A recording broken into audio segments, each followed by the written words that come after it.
ഈശോ മിശിഹായ്ക്ക് സ്തുതിയായിരിക്കട്ടെ. ഞാൻ മാണിപ്പറമ്പിലച്ചൻ.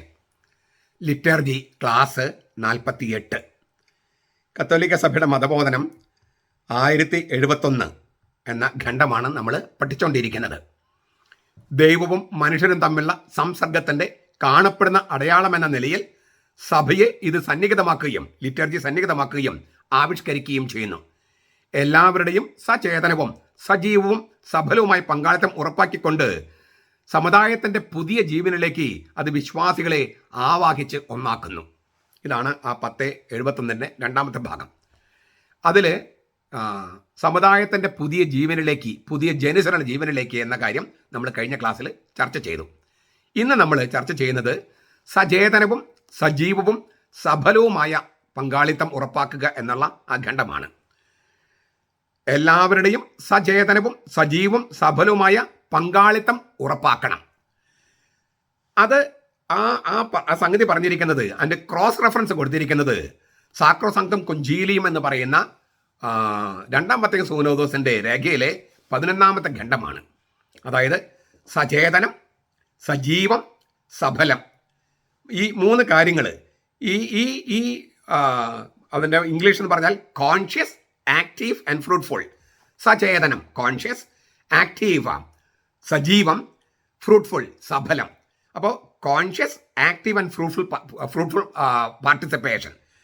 അത് പറഞ്ഞിരിക്കുന്നത് സാക്രോസാങ്ക്തും കൊഞ്ചീലിയം എന്ന് പറയുന്ന രണ്ടാം വത്തിക്കാൻ സൂനോദോസിൻ്റെ രേഖയിലെ 11ാം ഖണ്ഡമാണ്. ഞാനതൊന്ന് വായിക്കാം. But in order that the liturgy may be able to produce its full effects, it is necessary that the faithful come to it with a proper disposition, that their mind should be attuned to their voices, and that they should cooperate with the divine grace, lest they receive it in vain. Pastors of souls must therefore realize that when the liturgy is celebrated, something more is required than the mere observation of the laws governing valid and licit celebration. It is their duty also to ensure that the faithful take part, fully aware of what they are doing, actively engaged in the rite and enriched by its effects. ഞാൻ മലയാളം എന്ന് പറയാം. Liturgy പൂർണ്ണ ഫലം പുറപ്പെടുവിക്കണമെങ്കിൽ പങ്കെടുക്കുന്നവർ ശരിയായ ചിത്തവൃത്തിയോടെ, ശുദ്ധ നിയോഗത്തോടെ വരണം. അവരുടെ മനസ്സിനോട് ഇണങ്ങിച്ചേരുന്നതായിരിക്കണം അവരുടെ ശബ്ദം. ദൈവകൃപയോട് സഹകരിച്ചുകൊണ്ട് വേണം ഈ കൂദാശ കൈക്കൊള്ളാൻ, അല്ലെങ്കിൽ അത് വെറും ചടങ്ങായി മാറും. കൂദാശ സാധുവും നിയമാനുസൃതവും ആയിരിക്കാൻ വേണ്ടതായ നിയമങ്ങൾ പാലിക്കുന്നത് കൂടാതെ വിശ്വാസികൾ എന്താണോ ചെയ്യുന്നത് അതേക്കുറിച്ച് പൂർണ്ണ ബോധമുള്ളവരായിരിക്കാനും ആചാരങ്ങളിലേക്ക് ആഗിരണം ചെയ്യപ്പെടാനും കൂദാശയുടെ ഫലങ്ങൾ സമ്പന്നരാകാനും വേണ്ട സംഗതികൾ ഉറപ്പുവരുത്തേണ്ടത് ലിറ്റർജി ആഘോഷിക്കുന്ന ആത്മാക്കളുടെ ഇടയന്മാർ തിരിച്ചറിയേണ്ടതുണ്ട്. ഒരുപാട് കാര്യങ്ങൾ പറഞ്ഞിട്ടുണ്ട് ഈ സാക്രോസാങ്ക്തും കൊഞ്ചീലിയം. അതായത് സചേതനവും സജീവവും സഫലവുമാകാൻ ഞാനതൊരു 1, 2, 3, 4, 5 കാര്യങ്ങളായിട്ട് അവതരിപ്പിക്കുകയാണ്. 1, ശുദ്ധമായ നിയോഗം. കുർബാനയിൽ ലിറ്റർജിയിൽ പങ്കെടുക്കും വരുമ്പോൾ ശുദ്ധമായ നിയോഗം വേണം. എന്താണ് ശുദ്ധമായ നിയോഗം എന്ന് പറഞ്ഞാൽ, നമ്മൾ ചില നിയോഗങ്ങൾക്ക് വേണ്ടിയെല്ലാം പ്രാർത്ഥിക്കാൻ വരും. അത് നല്ല നിയോഗം തന്നെ, പക്ഷെ അതല്ല സഭ ഉദ്ദേശിക്കുന്ന ശുദ്ധ നിയോഗം. അതല്ല. ദൈവത്തിന് ചേർന്ന ആരാധന ബലി മാത്രമാണ്. അതായത് ഈശോയുടെ ബലി. ഈശോയുടെ ബലി എന്ന് പറഞ്ഞാൽ എന്താണത്? എല്ലാം തികഞ്ഞ മാനുഷിക അനുസരണം, മരണത്തോളം വിധേയപ്പെട്ട അനുസരണം. അത് ദൈവവും മനുഷ്യനും പാപമില്ലാത്തവനുമായ ആളുടെ അനുസരണമായതിനാൽ പുതിയ മനുഷ്യവംശത്തിൻ്റെ, വീണ്ടെടുക്കപ്പെട്ട മനുഷ്യവംശത്തിൻ്റെ ഏക ബലി യേശുവിൻ്റെ കുരിശിലെ ബലിയാണ്. കുരിശിലെ ബലി എന്ന് പറഞ്ഞാൽ കുരിശ് മരണം മാത്രമല്ല, ആ ബലിയും അടക്കവും ഉത്ഥാനവും സ്വർഗാരോഹണവും പരിശുദ്ധാത്മാനയക്കലും, ഇത്രയും കാര്യങ്ങളാണ് ആ ബലി എന്ന് പറയുന്നത്. അതുകൊണ്ടാണ് ഈ ഭൂമിയിൽ ബലി നടക്കുമ്പോൾ സ്വർഗത്തിലും നടക്കുന്നത്. അതേക്കുറിച്ചൊക്കെ നമ്മൾ കണ്ടു കഴിഞ്ഞതാണ്. അപ്പോൾ ഈ ബലി ചരിത്രത്തിൽ ഒരിക്കൽ എന്നേക്കുമായി അർപ്പിച്ച ബലി, ഏക പുരോഹിതനായ ക്രിസ്തു അവൻ അർപ്പിച്ച ബലി, അവൻ ഇന്ന് അവൻ്റെ ബലിയിലേക്ക് നമ്മൾ എടുത്തു വെക്കുന്നതാണ് ലിറ്റർജി എന്ന് പറയണേ. യേശു ക്രിസ്തുവിന് ഇന്നലെ ഇന്ന് നാളെ ഒന്നും ഇല്ലല്ലോ, അവൻ എപ്പോഴും ഒന്നാണ്. അന്ന് ഒരിക്കൽ ചരിത്രത്തിൽ സംഭവിച്ചത് അവൻ എന്നേക്കുമായി ചെയ്തതാണ്. അവൻ്റെ ആ ഏക ബലിയിലേക്ക് ഏക പുരോഹിതൻ എന്ന നിലയിൽ നമ്മെ തന്നെ എടുത്തു വെക്കുന്ന മണിക്കൂറിനെയാണ് ലിറ്റർജി എന്ന് പറയണേ. ഞാൻ ഒന്നുകൂടി പറയാണത്, ചരിത്രത്തിൽ ഒരിക്കൽ എന്നേക്കുമായി ദൈവത്തിന് സമർപ്പിച്ച മനുഷ്യവംശത്തിൻ്റെ ആരാധനയാണ് ഈശോയുടെ ഏക ബലി, ഒരിക്കൽ എന്നേക്കുമുള്ള ബലി. ആ ബലി ഇന്ന് ആ ബലിയിലേക്ക് നമ്മെ എടുത്തു വെക്കുന്നു. അവൻ തന്നെ, ക്രിസ്തു തന്നെ, ഇന്നലെയും ഇന്നും നാളെയും ഒന്നായിരിക്കുന്ന ക്രിസ്തു തന്നെ അവൻ്റെ കുരിശിലെ ബലിയിലേക്ക് ഇന്ന് നമ്മൾ എടുത്തു വെക്കുന്ന ആ മണിക്കൂറിനെയാണ് ലിറ്റർജി എന്ന് പറയണേ. ഈ ഒരു നിയോഗം ഉണ്ടാകണം. മറ്റുള്ളതൊക്കെ ഇല്ലേ, ഇന്നൊരു കാര്യത്തിന് വേണ്ടി പ്രാർത്ഥിക്കുന്നതും അതൊക്കെ അതിൻ്റെ താഴെ നിൽക്കുന്നതാണ്. ശരിയായ ചിത്തവൃത്തി എന്ന് പറയുന്നത്, ശരിയായ ശുദ്ധമായ നിയോഗം എന്ന് പറയുന്നത് ഈ സംഗതിയാണ്. ദൈവത്തിന് ആരാധന അർപ്പിക്കുക എന്ന് പറയുന്നത്, ബലി അർപ്പിക്കുക എന്ന് പറയുന്നത്, അതാണ് അനുസരണം, എല്ലാം തികഞ്ഞ അനുസരണം. ക്രിസ്തുവിൻ്റെ എല്ലാം തികഞ്ഞ അനുസരണത്തിലേക്ക് നമ്മെ തന്നെ ക്രിസ്തു എടുത്തു വെക്കുന്ന നിമിഷം, അതിനെയാണ് യഥാർത്ഥ ആരാധന എന്ന് പറയുന്നത്, ബുദ്ധിയുള്ള ആരാധന എന്ന് പൗലോസ് ലേഖ റോമാലേഖനം 12:1 പറയുന്നതാണ്. ബുദ്ധിയുള്ള ആരാധന ഇതാണ്. നമ്മൾ ബുദ്ധി കർത്താവിന് കൊടുക്കുകയാണ്. കർത്താവ് നമ്മെ എടുത്ത് അവൻ്റെ ബലിയിൽ ഒന്നാക്കുകയാണ്. ഇതാണ് ലിറ്റർജിയിൽ സംഭവിക്കുന്നത്. ഒന്നാമത്തെ കാര്യം. അപ്പോൾ നമുക്ക് ഒരു എളുപ്പത്തിൽ മനസ്സിലാക്കാൻ ഞാൻ ഒരു കാര്യം പറയാം. കുരിശമര സാക്ഷിയായി നിന്ന സ്ത്രീകൾ, പരിശുദ്ധ കന്യകാമറി ഉൾപ്പെടെയുള്ള സ്ത്രീകൾ, അവർ കബറിടത്തിലും പോയി, അവർ ഉത്ഥാനത്തിനും സാക്ഷികളായി. അപ്പോൾ അവർ കുരിശമരത്തിന് സാക്ഷികളായി, അവർ ഉത്ഥാനത്തിന് സാക്ഷികളായി. അപ്പോൾ നമുക്ക് ഈ പറഞ്ഞ യേശു സ്നേഹിച്ച ശിഷ്യനും ഉണ്ട് അവിടെ.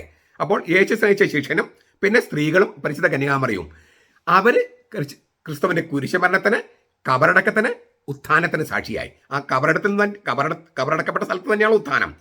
അപ്പോൾ അവരുടെ ഒരു മനസ്സ് കുരിശുമരണത്തിൽ പിതാവേ എന്ന് പറഞ്ഞിട്ട് പിതാവിങ്കലേക്ക് തിരിഞ്ഞിട്ട് പുത്രൻ പറയാണ്, പിതാവേ നിന്റെ കൈകൾ എൻ്റെ ആത്മാവിനെ സമർപ്പിക്കുന്നു. പിതാവേ നിന്റെ കൈകൾ എൻ്റെ ആത്മാവിനെ സമർപ്പിക്കുന്നു. പിതാവിലേക്ക് തിരിഞ്ഞിട്ടാണ് പുത്രൻ പറയണേ. അവിടെയാണ് ഈ സ്ത്രീകളും ഈ പറഞ്ഞ യേശു സ്നേഹിച്ച ശിഷ്യനൊക്കെ നിൽക്കുന്നത്. കബറടക്കി അവൻ പിതാവിൻ്റെ പക്കലേക്ക് ഉയർപ്പിക്കപ്പെട്ടു, പിതാവിൻ്റെ വലത്ത് വെച്ച് തീരുന്നു. ഈ സംഭവത്തിൻ്റെ സാക്ഷികളായ ആ യേശു സ്നേഹിച്ച ശിഷ്യനും സ്ത്രീകൾക്കുണ്ടായ ആ വികാരം, അവരുടെ വിചാരങ്ങളിൽ നമ്മൾ ചേരുന്നതാണ് ശരിക്കും പറഞ്ഞാൽ ശുദ്ധമായ നിയോഗം. ഇതാണ് ശുദ്ധമായ നിയോഗത്തിന് ഏറ്റവും ബെസ്റ്റ് എക്സ്പ്ലനേഷൻ. മറ്റ് നിയോഗങ്ങൾ, ഒരു ജോലി കിട്ടണം, അതൊക്കെ അതിനകത്ത് ദൈവത്തിൻ്റെ കൃപയ്ക്ക് വേണ്ടി പ്രാർത്ഥിക്കാം. അതൊക്കെ സെക്കൻഡറിയാണ്, മോശമൊന്നുമല്ല, സെക്കൻഡറിയാണ്. ഇതുകൊണ്ടാണ് സീറോ മലബാർ സഭയിൽ കുർബാന എന്ന് പറയാം, ഒറ്റ കുർബാന, മരിച്ചവർക്ക് വേണ്ടി കുർബാന, ഉയരവർക്ക് വേണ്ടി കുർബാന, അങ്ങനെയൊന്നും ഇല്ല. മറിച്ച് ഒറ്റ കുർബാനയേ ഉള്ളൂ, റാസകുർബാന. റാസകുർബാന എന്ന് പറഞ്ഞാൽ എല്ലാ ആഘോഷങ്ങളും കൂടിയത്. അതിൽ ആഘോഷങ്ങളും പാട്ടുകളെ കുറച്ച് കുറയ്ക്കുമ്പോൾ ആഘോഷമായ കുർബാന, അതിൻ്റെ ആഘോഷങ്ങളും മറ്റും കുറച്ചും കൂടി കുറയ്ക്കുമ്പോൾ സാധാരണ കുർബാന. ഒറ്റ കുർബാനയേ ഉള്ളൂ എന്നർത്ഥം. അല്ലാതെ ഉയരവർക്ക് വേണ്ടി, മരിച്ചവർക്ക് വേണ്ടി അങ്ങനെയൊന്നും കുർബാനയില്ല. പക്ഷെ അതൊക്കെ പ്രാർത്ഥിക്കാം. ആ പ്രാർത്ഥനകളൊക്കെ നല്ലതാണ്, നിയോഗങ്ങൾ. പക്ഷെ ബേസിക്കായിട്ട് ക്രിസ്തുവിൻ്റെ എല്ലാം തികഞ്ഞ അനുസരണമാണ് ആ ബലി. അതിലേക്ക് നമ്മൾ എടുത്തു വെക്കുന്നതാണ്. അപ്പോൾ അവൻ്റെ അനുസരണം നമ്മുടേതായിട്ട് മാറുന്നു. അപ്പോൾ ദൈവത്തിന് മുമ്പിൽ നിൽക്കാൻ നമുക്ക് കഴിയുന്നു. ദൈവത്തിന് മുമ്പിൽ എങ്ങനെ നീതിമാന്മാരാകുമെന്നതിന് ഉത്തരമാണ് ഇത് കിട്ടുന്നത്. ഇത് നിങ്ങൾ പല പ്രാവശ്യം കേൾക്കണം കേട്ടോ. ഞാൻ പറയുന്നത് ഞാൻ എളുപ്പത്തിൽ പറഞ്ഞു പോകുന്നെങ്കിലും അതിനകത്ത് ഒരുപാട് ആഴമുണ്ട് എന്ന് നിങ്ങൾ തിരിച്ചറിയുമെന്ന് ഞാൻ വിചാരിക്കുന്നു. 2, മനസ്സിനോട് ചേരുന്ന ശബ്ദം. ഇപ്പം നമുക്ക് മനസ്സെന്താണ്? ദൈവപിതാവിന് മുമ്പിൽ ക്രിസ്തു തന്നെ അർപ്പിക്കുന്ന ആ ബലി, അനുസരണം എന്ന ബലി, മരണത്തോളം അനുസരിക്കുന്ന ബലി. അതിനാൽ അവനെ ഉയർത്തി, എല്ലാ നാമർക്കും ഉപരിയായ നാമം നൽകി, ഇല്ലേ? അവന്റെ നാമത്തിന് മുമ്പിൽ, കർത്താവിന്റെ നാമത്തിന് മുമ്പിൽ 3 ലോകത്തുമുള്ള ആളുകൾ മുട്ടുകൾ മടക്കാൻ. അപ്പൊ ഈ യഹോവസാക്ഷികൾക്ക് കുർബാന പങ്കെടുക്കാൻ പറ്റാത്തതിന് കാരണം എന്താണ്? യേശു ക്രിസ്തുവാണ് യാഹ്വേ എന്നും അവന് മുമ്പിൽ മുട്ടുകൾ മടങ്ങണമെന്നും അവൻ പിതാവായ ദൈവത്തിന് വേണ്ടി ഇവനാണ് കർത്താവ്, ഇവനാണ് യാഹ്വേ എന്ന് 3 ലോകങ്ങളിലുമുള്ളവരും പ്രഖ്യാപിക്കണം എന്നാണ് ഫിലിപ്പിയ ലേഖനം 2:11 പൗലോസിലേക്ക് പറയണേ. അപ്പോൾ അങ്ങനെയുള്ള ഒരു സ്വർഗീയ ലിറ്റർജി ആയതുകൊണ്ട് ആ മനസ്സിലാണ് നമ്മൾ നിൽക്കുന്നത്. നമ്മൾ നേരത്തെ പറഞ്ഞു ശുദ്ധമായ നിയോഗം, അതിന് ചേരുന്ന ശബ്ദം പാടുള്ളൂ, ചേരുന്ന ശബ്ദം. അതുകൊണ്ടാണ് തക്സയിൽ എഴുതിയിരിക്കുന്നത്, അച്ഛൻ കുനിഞ്ഞെന്ന് പ്രാർത്ഥിക്കുന്നു, ചെറിയ സ്വരത്തിൽ എന്നാൽ കേൾക്കാവുന്ന തരത്തിൽ, ഉച്ചസ്വരത്തിൽ. ഇതെല്ലാം ഈ ക്രിസ്തു ചെയ്ത ബലിയോട് ചേരാൻ, മനസ്സിൻ്റെ ആ നിയോഗത്തോട് ചേരുന്ന ശബ്ദമായിരിക്കണം എന്ന് പറയാനാണ്. അപ്പം തന്നെ നമ്മൾ ഓർക്കേണ്ട സംഗതിയാണ്. ഇപ്പം നമ്മൾ യൂറോപ്പിലൊക്കെ വന്നാൽ ലിറ്റർജിയിൽ പങ്കെടുത്ത് നോക്കി, നിങ്ങൾ യൂറോപ്പിൽ എവിടെ പോയാലും, ഞാൻ പറയുന്നത് യൂറോപ്യൻസ് അർപ്പിക്കുന്ന നാട്ടിലെ ലത്തിൻ കുർബാനയ്ക്ക് അത്ര പരിചയമില്ലാത്തതുകൊണ്ടാണ് ഞാൻ യൂറോപ്പിൽ പറയണേ. കുർബാനയിൽ മറ്റ് പാട്ടുകൾ പറ്റില്ല, ലിറ്റർജിക്കൽ പാട്ടുകളെ പറ്റുള്ളൂ. അത് ഒരുപാട് ഓർക്കസ്ട്രേഷൻ, വല്ലപ്പോഴൊക്കെ ഒരു ഒരു ഇതിലൊക്കെ ഉണ്ടാകാം, ഓർക്കസ്ട്രേഷൻ ഉണ്ടാകാം, അല്ലെങ്കിൽ ഒരു ഒറ്റ ഓർഗനേ ഉള്ളൂ പള്ളിയിൽ ഫിക്സ് ചെയ്തിരിക്കുന്ന വലിയൊരു ഓർഗൻ. ബഹളം പറ്റില്ല. നമ്മുടെ നാട്ടിൽ ഈ പ്രത്യേകിച്ച് സീറോ മലബാർ സഭയിലെ കുർബാന എന്ന് പറഞ്ഞാൽ ബഹളമയമാണ് മിക്ക സ്ഥലത്തും, ബഹളമയം. അപ്പോൾ അത് ലിറ്റർജിയുടെ മനസ്സിനോട് ചേർന്നതല്ല. അപ്പോൾ ലിറ്റർജിക്കൽ പാട്ടുകളെ പാടുള്ളൂ, ലിറ്റർജിക്കലായിട്ടുള്ള ട്യൂണേ പാടുള്ളൂ. അപ്പോൾ സുറിയാനി ലിറ്റർജിക്ക് സുറിയാനി ട്യൂണുണ്ട്, അത് ദൈവികമായ ട്യൂണാണ്. എന്ത് രസമാണെന്നറിയാമോ? അപ്പോൾ അത് കേൾക്കുമ്പോൾ തന്നെ നമ്മുടെ മനസ്സ് മറ്റൊരു ലോകത്തേക്ക് പോകും. മറ്റ് ഈ ഇടയ്ക്കിടയ്ക്ക് ഉണ്ടാകുന്ന പാട്ടുകളുണ്ടല്ലോ, ഒരാഴ്ച മാത്രം നീണ്ടു നിൽക്കുന്ന പാട്ടുകൾ, അത് ഒരു പുറത്തൊരു ഒരു ഒരു മത്സരമൊക്കെ നടക്കുമ്പോൾ ചെയ്യാമെന്നല്ലാതെ ലിറ്റർജി പോലുള്ള കുർബാന പോലെ ലിറ്റർജിയിൽ പറ്റുന്നതല്ല. കാരണം മനസ്സിനോട് ചേർന്ന് ശബ്ദമല്ല അത്. അതാണ് രണ്ടാമത്തെ കാര്യം. 3, ദൈവകൃപയോട് സഹകരിക്കണം. അവിടെ കോട്ട് ചെയ്തിരിക്കുന്ന ടെക്സ്റ്റ് 2 കൊരിന്തോസ് 6:1 നിങ്ങൾക്ക് ദൈവത്തിൻ്റെ കൃപ ലഭിച്ചത് വ്യർത്ഥമായി തീരരുതെന്ന് ഞങ്ങൾ അവിടുത്തെ സഹപ്രവർത്തകരെന്ന നിലയിൽ നിങ്ങളോട് ഉത്ബോധിപ്പിക്കുന്നു. എങ്ങനെയാണ് ദൈവകൃപ ലഭിച്ചത് വ്യർത്ഥമായി തീരുക? അത് 1 കൊരിന്തോസ് 11:28-30 പറഞ്ഞിരിക്കുന്നത്. നിങ്ങൾ ഈ അപ്പം മുറിക്കുമ്പോഴും ഈ പാനപത്ത് കുടിക്കുമ്പോഴും നിങ്ങൾ നിങ്ങളുടെ ശരീരത്തെ വിവേചിച്ചറിയണം. എന്തെന്നാൽ അയോഗ്യതയുടെ ഭക്ഷണം ഇത് അപ്പം ഭക്ഷിക്കുന്നവൻ, കർത്താവിൻ്റെ കാസിൽ പാനം ചെയ്യുന്നവൻ തനിക്കെതിരെയുള്ള ശിക്ഷാവിധിയാണ് സ്വീകരിക്കുന്നത്. അയോഗ്യതയോടെ ഇത് സ്വീകരിക്കുന്നവൻ തനിക്കെതിരെയുള്ള ശിക്ഷാവിധിയാണ് സ്വീകരിക്കുന്നത്. അങ്ങനെ നിങ്ങൾ പലരും ദുർബലരായി, ചിലർ രോഗികളായി, ചിലർ മരിച്ചുപോയി. അപ്പോൾ അപ്പം മുറിക്കുക എന്ന് പറയുന്നത് കൂദാശയാണ്. ഈ പെന്തക്കോസ്തക്കാരും ദൈവസഭക്കാരും പറയുന്ന പോലെ സാധാരണ യഹൂദ അപ്പം മുറിക്കലാണെങ്കിൽ അത് അയോഗ്യതയുടെ കഴിച്ചപ്പോൾ എന്താ കുഴപ്പം? ഇത് അയോഗ്യതയുടെ കഴിച്ചാൽ ശരിയാവില്ല. കാരണം ഇത് ജീവൻ്റെ അപ്പമാണ്, കർത്താവ് തന്നെ തരുകയാണ്. അപ്പോൾ അയോഗ്യതയോടെ കഴിക്കാൻ പാടില്ല. അതുകൊണ്ട് പാപാവസ്ഥയിൽ കഴിക്കാൻ പാടില്ല. ദൈവകൃപയോട് സഹകരിച്ചുകൊണ്ട് വേണം ഈ കുർബാനയിൽ പങ്കെടുക്കാൻ. മനസ്സിലായോ? ഇനി അടുത്തതാണ്, പിന്നെ പറയാണ്, ഈ കൂദാശ സാധുവായിരിക്കാനും നിയമാനുസൃതമായിരിക്കാനും വേണ്ട നിയമങ്ങൾ പാലിക്കണം. ഈ കൂദാശ സാധുവായിരിക്കാനും നിയമാനുസൃതമായിരിക്കാനും, valid and liceity, validity and liceity, valid and licit. ഈ കൂദാശ വാലിഡ് ആയിരിക്കാനും നിയമാനുസൃതമായിരിക്കാനും, വാലിഡ് എന്ന് പറഞ്ഞാൽ ഉള്ളടക്കം സത്യമായിരിക്കാൻ, ലിസിറ്റ് എന്ന് പറഞ്ഞാൽ അതിൻ്റെ രൂപവും ഉള്ളടക്കവും രണ്ടും കറക്റ്റ് ആയിരിക്കണം. അങ്ങനെ ആയിരിക്കണം, നിയമങ്ങൾ പാലിക്കണം. എന്ന് വെച്ചാൽ വളരെ എളുപ്പത്തിൽ മനസ്സിലാക്കാൻ ഞാൻ പറയാം. സ്വർഗരാജ്യത്തിൻ്റെ താക്കോലുകൾ ആർക്കാണ് കർത്താവ് കൊടുത്തത്? പത്രോസിന്. സ്വർഗരാജ്യത്തിൻ്റെ താക്കോല്, സഭയുടെ താക്കോലല്ല, സ്വർഗരാജ്യത്തിൻ്റെ താക്കോല്. അപ്പോൾ അടയ്ക്കാനും തുറക്കാനും അധികാരം സഭയ്ക്കാണ്. സഭ ചിലത് ലിസിറ്റ് അല്ല, ഇല്ലിസിറ്റ് ആണെന്ന് പറഞ്ഞാൽ അത് അടച്ചു, സ്വർഗരാജ്യത്തിൻ്റെ താക്കോൽ ഉപയോഗിച്ച് അടച്ചു. ചിലത് വാലിഡ് എന്ന് പറഞ്ഞാൽ അത് തുറന്നു. അപ്പോൾ വാലിഡ് ഏത്, ലിസിറ്റ് ഏതെന്ന് സ്വർഗരാജ്യത്തിൻ്റെ താക്കോലൊക്കെ കൈവശമുള്ള സഭയാണ് നിശ്ചയിക്കണേ, അല്ലാതെ ഓരോരുത്തരും നിശ്ചയിക്കല്ല. ലത്തീൻ സഭയിൽ ജനാഭിമുഖം വാലിഡും ലിസിറ്റുമാണെന്ന് ആ താക്കോൽ ഉപയോഗിച്ച് മാർപ്പാപ്പ കൽപ്പിച്ചു. അങ്ങനെ കൽപ്പിച്ചിട്ടൊന്നും അല്ല ആയത്, ഒരു തെറ്റിദ്ധാരണയുടെ പുറത്ത് വന്നതാണ്. പിന്നെ അതങ്ങ് ശീലമായി പോയി, അതിനെ വിലക്കിയിട്ടില്ല. സീറോ മലബാർ സഭയിൽ അത് വിലക്കി.